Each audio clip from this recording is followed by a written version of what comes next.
Hello and welcome to my channel. If you've followed me over the years, you might know two things about me. First, I love creeper farms. It so happens that I was the first person ever to make a creeper farm for Minecraft Bedrock Edition back in May of 2019. Ever since then, I have been striving to create the most efficient and/or the most perennial and/or the wackiest creeper farms that I can think up. Second, I love trident killers. I have created my fair share.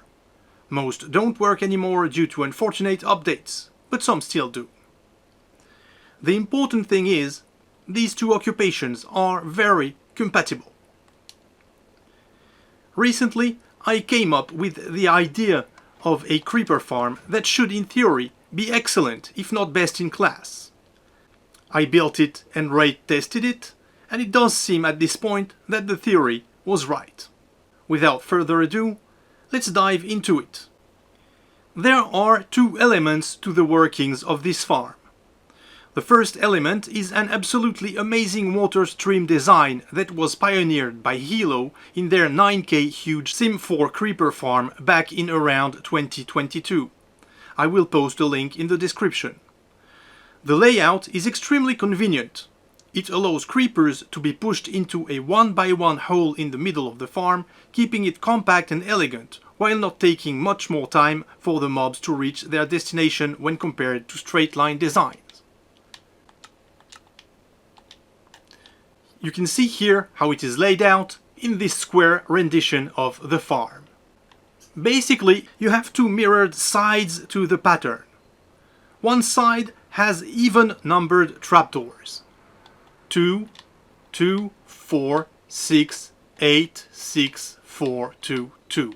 And it is mirrored on the opposite side. 2, 2, 4, 6, 8, 6, 4, 2, 2.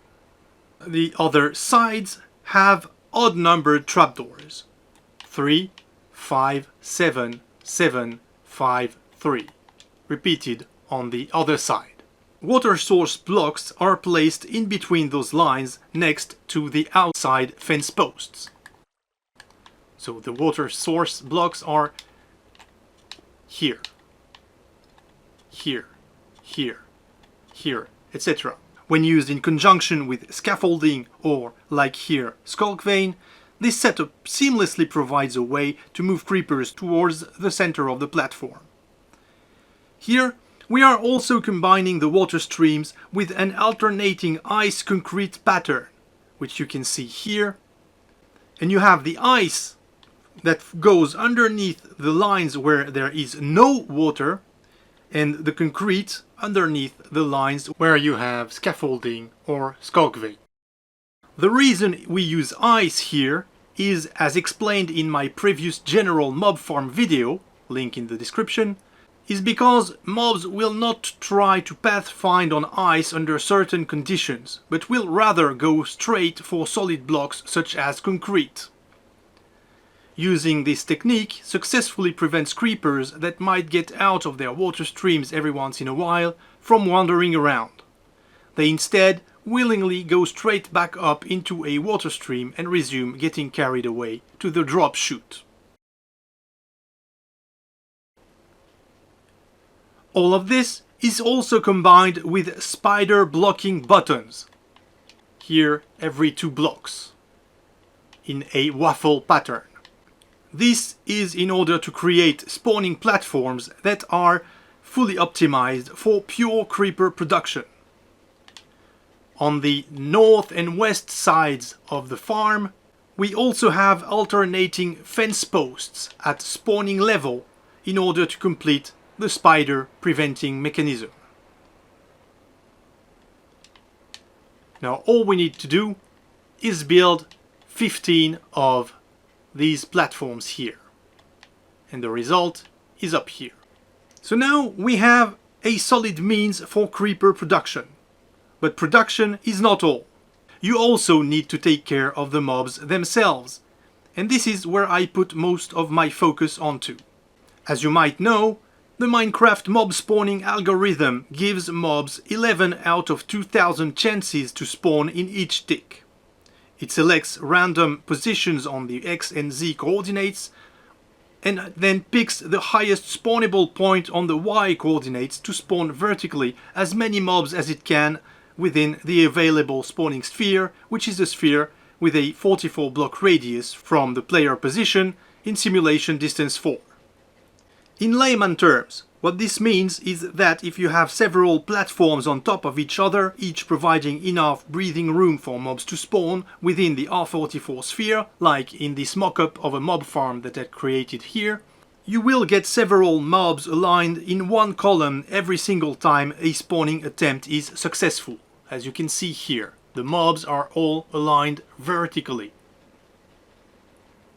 This is very convenient when making, for example, a general mob farm or a slime farm, with a total of 15 platforms like we have here, which are the most you can cram in a simulation distance for farm.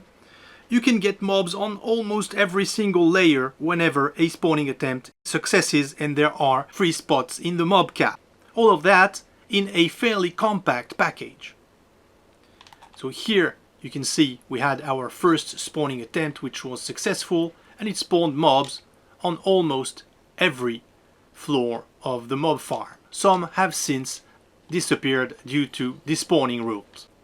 But when making creeper-specific farms, something more happens. We are voluntarily suppressing mob spawning attempts from each and every mob but creepers, like is done here in this mock-up with the trapdoors and the buttons.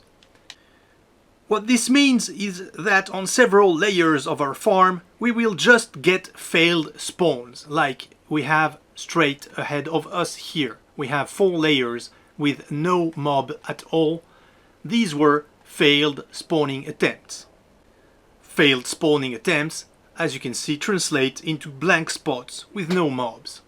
However, and this is where this long preamble is leading to, with 15 platforms available, there is one scenario that is extremely rare and unlikely, and that is a scenario where you get only one creeper over the entire span of your farm. As you can see here, every spawning attempt that was successful spawned more than one creeper. As a consequence, we will oftentimes get more than one creeper fed into our trident killer in the definitive version of the farm. So we need a fast enough design that can deal with more than one mob at a time. What we want is to always stay below the mob cap. My first instinct was to try and use a modified Navy Nexus TK, which I modded to deliver XP in a water stream in order to be able to use Impaling 5 tridents. The more tridents you put in it, the more efficient it becomes against large numbers of mobs, quickly becoming unmatched by any type of competition. So let's turn it on and see it in action.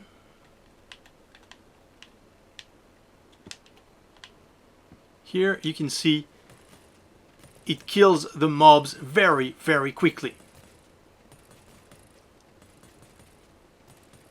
However, the intended delay induced before the last push in order to allow XP out seems to make it, unfortunately, a little bit wonky when dealing with only 1 or 2 mobs at a time, due to the fact creepers like to swim up when they are in water. Here you can see the creeper survives. This one survives as well, for a short while. This is what led me to develop this next one here. It's a little bit more complicated, or it looks a little bit more complicated, but it's very simple actually. It is a T-shaped 3-way trident killer that can one-shot up to 3 creepers at the same time with the Impaling 5 enchantment. Unless pitted against unrealistic amounts of mobs, it is about as fast as the modded Navy Nexus design. That is, with the same amount of tridents. Here, 3 in total for each. So here you will see both are almost the same speed for the same amount of mobs.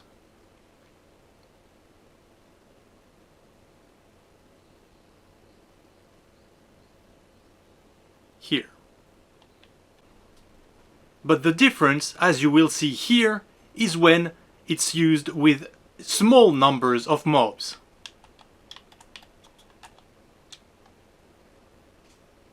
The TK to the right is much faster than the modded Navy Nexus TK. And in a farm like this one, the most mobs that you will ever have inside of your TK will be always closer to 2 or 3 than 10 or 15. So in the end, this model here ends up being more efficient and faster than this one. So this design here seems to fit our bill. With the amount of spawning real estate we have in our farm, this TK should be able to keep us well below the creeper cap at all times. Now let's see more in details how our TK works. Here on 3 sides we have trapdoor TKs, courtesy of the Tristone Society Discord server, link in the description, which are associated with minecarts here. The minecarts hold the creepers into place underneath a glass pane block. The reason for the glass pane is that if you had a full glass block, for example, here, upon relog, the tridents would get pushed towards the inside of the trapdoor and wouldn't hit the mobs anymore. This doesn't happen with non-full blocks such as glass panes. The water stream here inside of the drop chute distributes the mobs into the 3 different TKs. Here you can see they are distributed towards the 3 trident killers properly, wherever space is available. The TKs are activated by a very fast clock that you can see here, which triggers the trapdoors, dealing damage to the mobs, which immediately dies thanks to the use of impaling 5 tridents. The items and XP are then thrown into a water stream, or here destroyed by this fire, but in the version used inside of the farm up here, they are thrown into a water stream, and the XP is brought directly to the player while the items are brought into these hoppers here. The final result looks like this. We have our 15 stories here, our creepers spawning, and our trident killers underneath here, which are activated when the player stands on this pressure plate with a looting 3 sword. The farm has 17 by 17 spawning platforms with just one tiny 1x1 drop chute in the middle. It is best built in either a frozen ocean or ice spikes biome. This is because skeletons don't spawn in the cave density of those biomes, leaving a larger percentage of spawn attempts free for creepers. In those biomes, the rates for this farm are around 2900 gunpowder items per hour, which translates into over 45 stacks. This tops my previous best attempt, which was called the Creeper Churner, and was more complicated and demanding to build. The XP amounts to a total of around 57 levels in the first hour. The farm also produces a small quantity of leather and leashes due to the wandering trader and llamas that inevitably spawn every once in a while. And you can see below here the XP and items being transported in the water stream. And I think that's all for today. There is, as usual, a world download in the description if you want to play around with the design and raid test it for yourself. If you have comments or questions, please feel free to hit the comment section and I will do my best to reply. Thank you for watching. Goodbye.